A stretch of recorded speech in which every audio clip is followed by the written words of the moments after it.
Hey, good evening. It's Monday night, October 19th. Really good to be with you again this evening. It's been a good day for me. Day to got out and took some pictures with some friends. Was able to. Pictures are good for me to do. It's a good day to remember that this was a day that 8 years ago that Ruth went home to be with God to have her greatest joy fulfilled. I mentioned that this morning,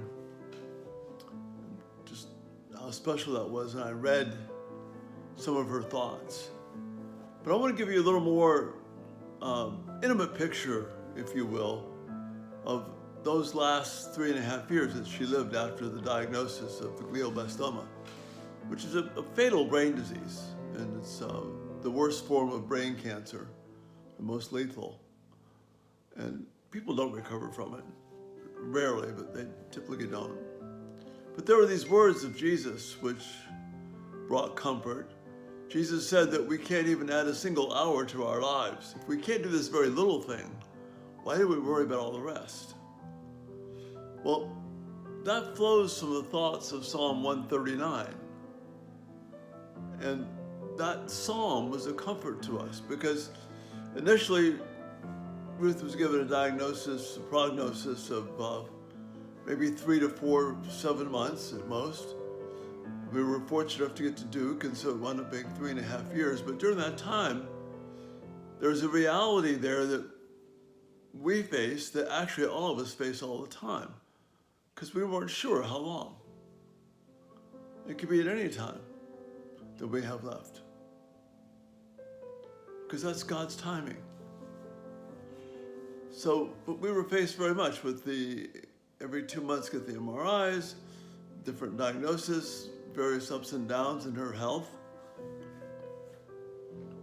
And we were dependent upon God, and we were dependent upon, Ruth and I determined we were not going to be slaves to when she might die. Because for all we knew, I could die first before she did. Because our lives are in God's hands. And Psalm 139 became a rock for her, and it's been a rock for me as well. But this passage brought her such great comfort. Even after the brain surgery, the first one, when she couldn't speak for about 10 days, reading this passage, you can see the comfort wash over her as we read it.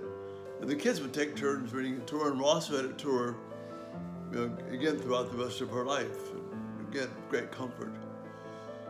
Your eyes saw my unformed body, all the days ordained for me,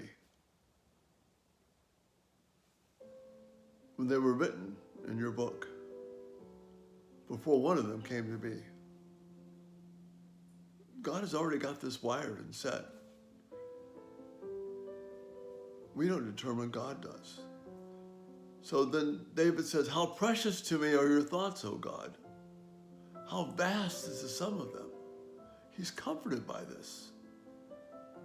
Our life is set in God's hands, and he does good things for us. And then David reflects this way, and Ruth would too. Why'd you count them, these vast thoughts of God? They would outnumber the grains of sand.